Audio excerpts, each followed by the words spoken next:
Hello दोस्तों, कैसे हो आप लोग। स्वागत है आप सबका एक नई वीडियो में। आज इस वीडियो में हम डिस्कस करेंगे एसएससी सीजीएल 2025 का पेपर, जो कि 22 तारीख को सुबह फर्स्ट शिफ्ट में हुआ है, जो कि मैं खुद दे के आया हूँ।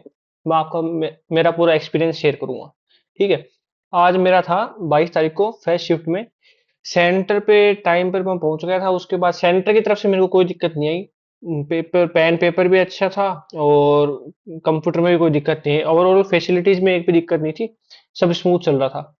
और मेरे को थोड़ी टेंशन हो रही थी। मैंने बाकी जो जितने भी रिव्यू देखे थे उनमें ये था कि रीजनिंग डुएबल है, पर मैथ में 18 से 20 क्वेश्चन ही हो रहे हैं। और मेरे को क्या था कि मैथ में ज्यादा अटेम्प्ट करने थे। और लोग कह रहे थे अगर आप 20 से ऊपर अटेम्प्ट करोगे तो उसके लिए आपको आधी घंटा लग जाएगा, और फिर आप बाकी सब्जेक्ट्स में टाइम नहीं दे पाओ। मेरे को बस मेन यही टेंशन थी। तो मैं आपको बताता हूँ कि मेरा पेपर कैसा हुआ था और किस लेवल का था।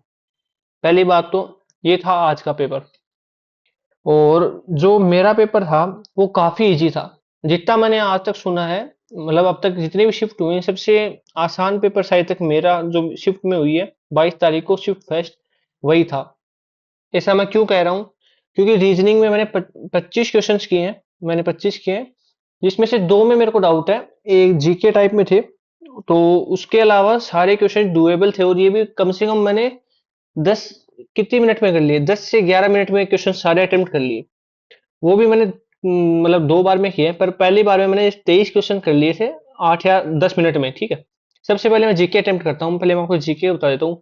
मैंने जीके में फर्स्ट टाइम में 12 अटेम्प्ट किए थे। ठीक है। और 12 अटेम्प्ट करके फिर मैंने 6 मिनट में इसको मैंने 6 मिनट दी थी। ठीक है। लोग कह रहे थे कि जीके, एक सेकंड, कोई पेन नहीं चल रहा। जीके में टाइम बहुत लग रहा है। मेरे को एक ये भी था कि टाइम भी मेरा वेस्ट नहीं हो, और मेरे को जीके में जितनी आती है ना मैं उतनी अटेम्प्ट कर लूँ।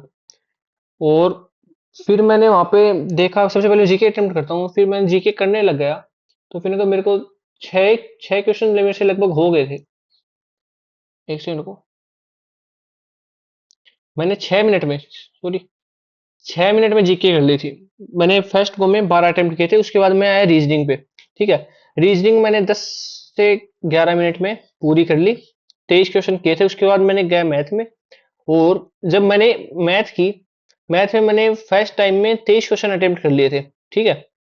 23 या 22 किए थे। उसके बाद में मैं सोचा टाइम, पहले इंग्लिश चेक कर लेते कि इंग्लिश टाइम टेकिंग आएगा तो पूरा पेपर वेस्ट हो जाएगा।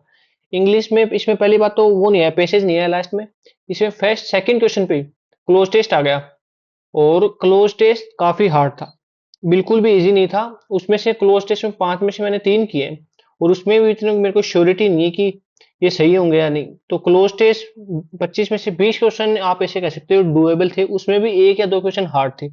मतलब आप इसमें 18 से 20 क्वेश्चन लगा लो कि इतने क्वेश्चन इजीली डुएबल थे। ठीक है। मैंने सारा कंप्लीट किया। उसके बाद मेरे पास टाइम बच गया लगभग 12 मिनट। ठीक है। उसके बाद में मैंने रीजनिंग के जो मेरे बचे हुए थे, दो क्वेश्चन अटेम्प्ट किए। मैथ में मैंने 22 किए थे, बाकी दो क्वेश्चन अटेम्प्ट किए। और फिर मेरा जीके का मैंने पहले 12 किए थे, फिर तीन और अटेम्प्ट किए। तो ओवरऑल देखें तो अगर क्लोज टेस्ट को छोड़ दो और उसके अलावा एक दो सवाल छोड़ दो, तो इंग्लिश का रिव्यू था जो वैसे का वैसा ही है, कि इंग्लिश टफ थी।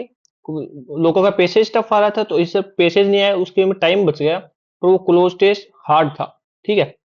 और जीके हार्ड थी। जीके में ऐसे नहीं थे कि क्वेश्चंस देखे हुए थे, फिर भी मैंने 15, पहले फर्स्ट गो में 12 अटेम्प्ट किए। उसके बाद में मैंने 15 क्वेश्चन अटेम्प्ट कर दिए।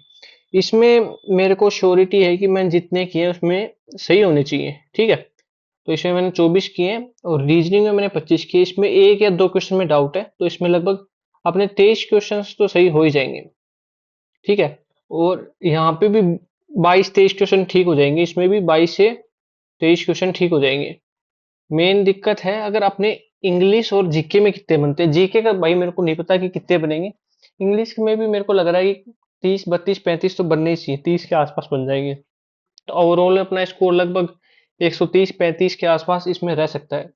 और जबकि ये शिफ्ट आसान थी, जो मैं यहाँ पे सुन के जा रहा था कि भाई पेपर बहुत हार्ड आएगा, वैसा कुछ नहीं था कि आपसे मैथ के अटेम्प्ट नहीं होंगे, 25 टाइम नहीं बचेगा। मेरे पास टाइम भी बच गया। और फिर मैंने जो मेरे को लगा कि ये सही हो सकते हैं वही किए थे। और अगर आपने इस शिफ्ट में पेपर दिया तो आप भी बताओ कि आपको पेपर इजी लगा या हार्ड। तो आने वाली शिफ्ट के लिए मेरा तो यही राय है कि आप जो बेसिक कर रहे हो वे करते रहो, और जिस तरह से आप पैटर्न अटेम्प्ट करते हो, जो सब्जेक्ट पहले करते हो उस हिसाब से करो। और जरूरी नहीं है कि आपकी शिफ्ट में क्वेश्चन हार्ड आए, आसान भी आ सकते हैं, और उस चीज का आपको फायदा हुआ। थैंक यू भाई लोग।